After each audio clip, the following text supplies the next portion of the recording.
Kedua,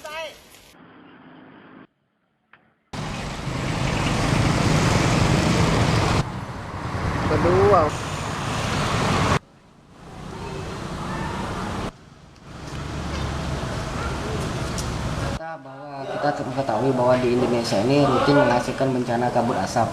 Namun setiap tahun itu pula tidak pernah ada solusi atas masalah yang saat ini menjadi perhatian dunia kan. Menyikapin masalah ini, apa tanggapan Walhi Sumsel sendiri, Pak? Iya, bencana asap ini memang tiap tahun terjadi dan tidak kita pungkiri. Itu padahal sempat pada tahun 2012 itu sebenarnya titik api itu sedikit karena gugatan atau pressure dari negara-negara tetangga itu kenceng, makanya titik api sedikit. Kenapa titik api ini banyak tahun ini? Kemungkinan titik api ini kan 70% titik api ini ada di Sumatera Selatan ini, itu 70%-nya berada di konsesi perusahaan. Walhi memonitoring titik api ini dari Agustus sampai September. Itu pada awal September titik api itu 2 kali lipat, dari tanggal 1 September sampai pertengahan September itu 3 kali lipat dari bulan Agustus titik api.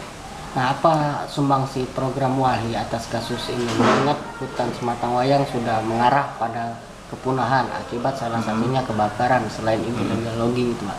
Ya, ini rencananya sebenarnya itu titik api ini kan kebanyakan kan di dalam konsesi perusahaan nih kan. Jadi Walhi selalu memonitoring konsesi-konsesi yang ada di perusahaan itu. Kalau titik api itu ada di dalam perusahaan, berarti perusahaan itu wajib untuk menjaga konsesi perusahaan itu. Kalau masyarakat sih sedikit, paling cuma 2-3 hektar untuk membakar lahan. Tapi kalau perusahaan itu bisa puluhan ribu hektar untuk membakar lahan. Karena dengan biaya murah mereka bisa memangkas dan mendapatkan keuntungan sebesar-besarnya.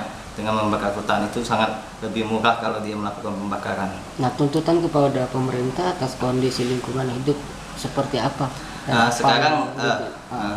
Sekarang ini Walhi Sumsel kan sedang pencarian data-data, itu baik data kasus-kasus penyakit akibat kabut asap seperti penyakit ispa dan penyakit-penyakit lainnya.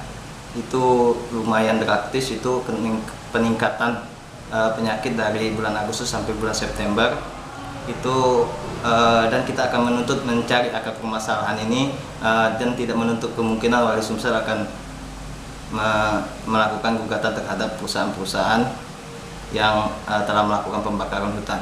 Terhadap pemerintahnya sendiri itu gimana, Pak? Kalau terhadap pemerintah kan gini kan, kita memonitoring seperti misalnya sudah ambang baku mutu kualitas udara ini wajib seperti di atas 300 itu kan berbahaya, itu sudah termasuk kan. Seharusnya pemerintah itu sudah memberi pemberitahuan kepada masyarakat bahwa bahaya, seperti sekolah-sekolah itu seharusnya diliburin kalau sudah baku mutu di ambang berbahaya itu.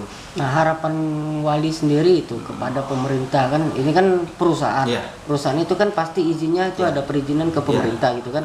Nah, tuntutan kita untuk dari apa yang kita inginkan dari pemerintah supaya perusahaan itu tidak seharusnya kalau Walhi pengennya nih pemerintah itu mencabut perusahaan-perusahaan yang tidak bisa menjaga konsesi perusahaan itu.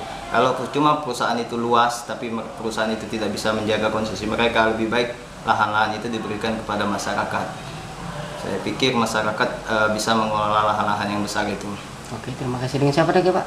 Saya Muhammad Hairul Sobri, database dan informasi Walhi Sumsel.